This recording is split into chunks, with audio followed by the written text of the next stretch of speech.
Welcome to the Slop Farm. Enjoy the video.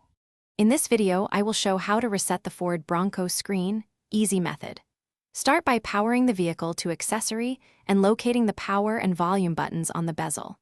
Press and hold the power and volume down buttons together for about 10 seconds until the screen reboots and the Ford logo appears.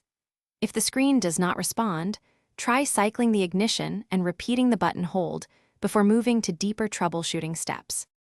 If a soft reboot fails, you can perform a factory reset through the System menu to clear persistent software faults.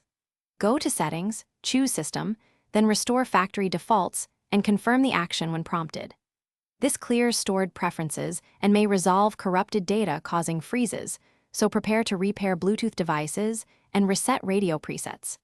Use this option only after trying button-based reboots because it removes personalized settings from when reboots and factory resets fail. Escalate with a few careful steps to avoid damage. Try a battery disconnect only if you are experienced and allow the car to sit for at least 2 minutes before reconnecting. Check for available infotainment, updates via Ford Pass, or schedule a dealer visit if issues continue.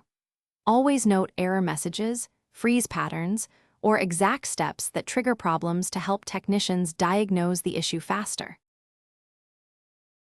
Thanks for watching. Consider subscribing if we helped you today.